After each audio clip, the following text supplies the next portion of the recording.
All right. So men's innerwear space, extremely retail first, traditionally retail first space, and Damansh entered.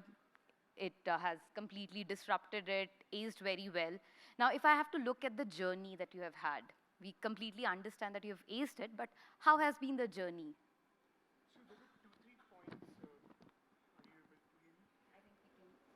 Yeah. So thank you. So there were two, 3 points when we started the whole journey. Um, One was that market was stagnated to a point.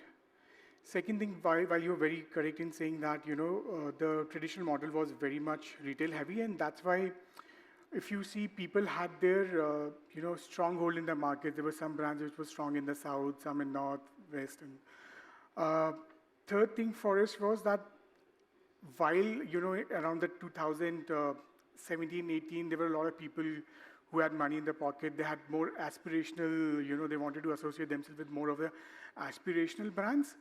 And if we look from the business perspective, if you're going to start a brand which is more in retail heavy, it becomes very capex heavy. So the idea for us to start with our own website, to launch products, try it out, and hence we launched with our website first. And our principle, our theme was that we are going to, not going to launch products which is going to cut into the market of the existing players, but rather create something people want, people sort of upgrade the people to a better products at a even a more expensive price point. But this is something where people wants to upgrade, they have an option available for themselves to upgrade to certain products. Yeah, that's pretty much. Sorry. Yeah. Okay. All right, all right. Thank you. All right, all right. All right. So customer centricity, I think Yeah. your focus is always customer centricity, and you've used that to disrupt this particular space. Uh, what are your current growth drivers? So I think two, three people who were previous to on the panel, they said like customer centricity or rather customer strategy or experience overall, which is a bigger umbrella. So definitely the focus is over there.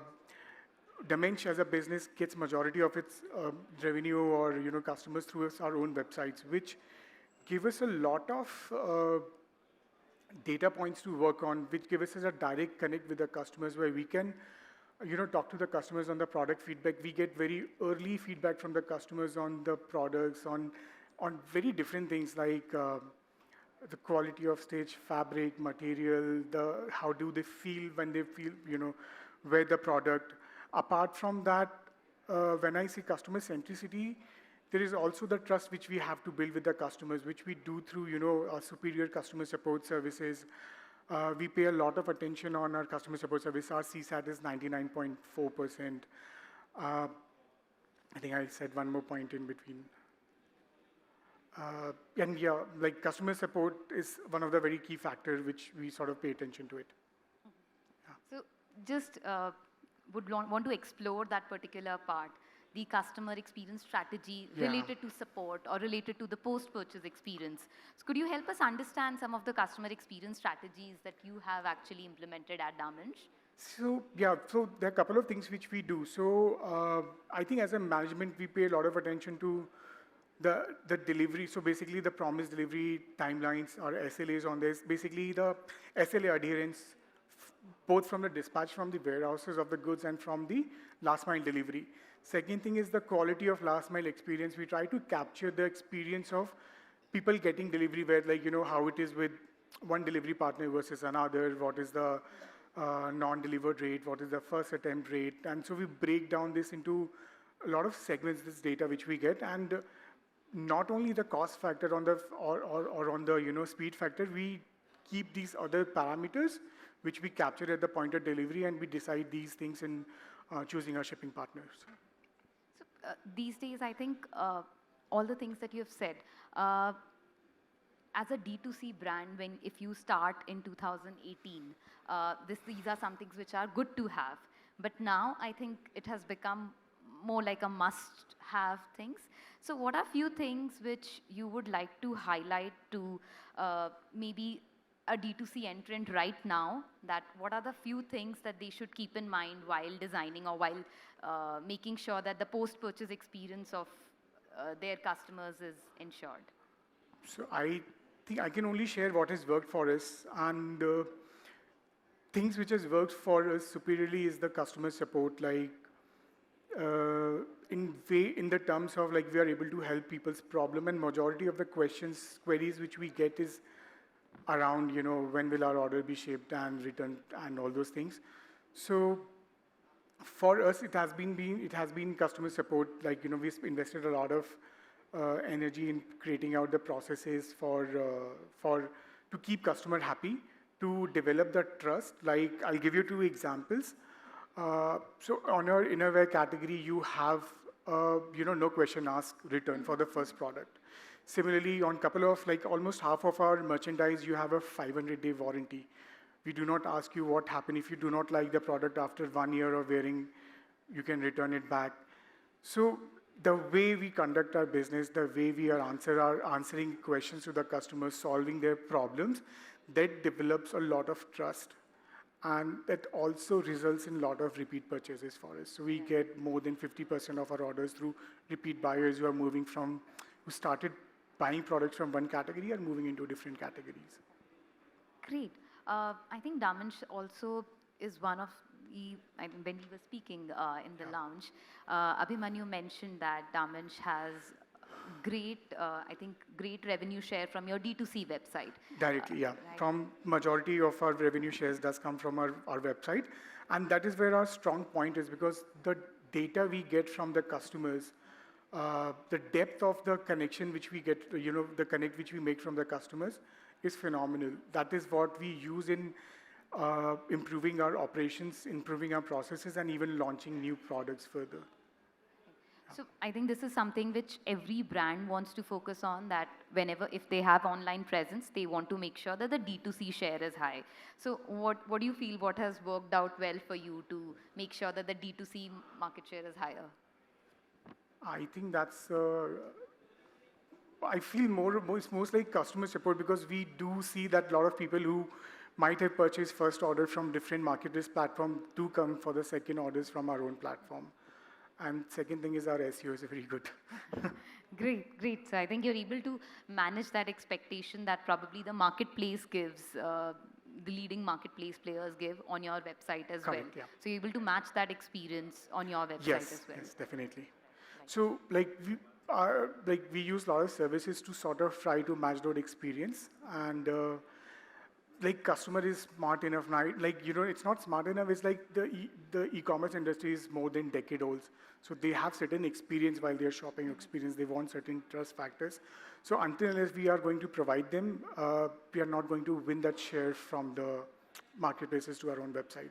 So our idea is that we continue to strive to provide that industry power shopping experience on our website. Okay, at this point, I would like to also highlight that Damansh was one of the few for early customers of ClickPost. They utilize ClickPost to optimize their logistics operations and to enable the post-purchase experience. So Abhimanyu would like to understand one thing, that I remember you guys joined us when you were doing less than maybe 5,000 orders a month. Somewhat around that very time. early So in your yes, like we are not the early customer of ClickPost, but we adopted ClickPost early in our life cycle. Right. So yes, we did that, and actually there are 2-3 reasons for it. And I'm coming from the product team. I feel the most of the reason was that when you're working with multiple shipping partners, there are a lot of cost and time goes in integrating the APIs and all those things. So one was the cost factors, and second was the speed. Like you have 3 APIs, 4 APIs, which take 3 weeks to integrate and takes a lot of time. Plus, at this point of time, if you look in the industry, for me to find out which partner is best for me, working best in which zone, right now, I have to go and try out. That's the only way. So ClickPost gave me a test bed where I can, simply take credentials, configure them, and learn about it, try it out, these experiments very quickly, and learn about the shipping partner's performance. Also, historically, I have worked with Nykaa, and we have used ClickPost a lot to customize or sort of automate a lot of customer flow. So we have seen the advantages over there. So that's why we we use it. Would love to have some numbers in case you can provide. How has been the growth, revenue growth, or operational metrics?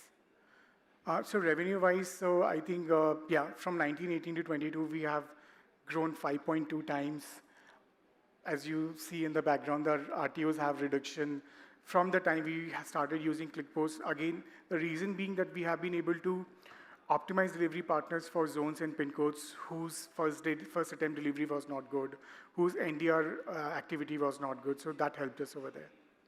Great, awesome.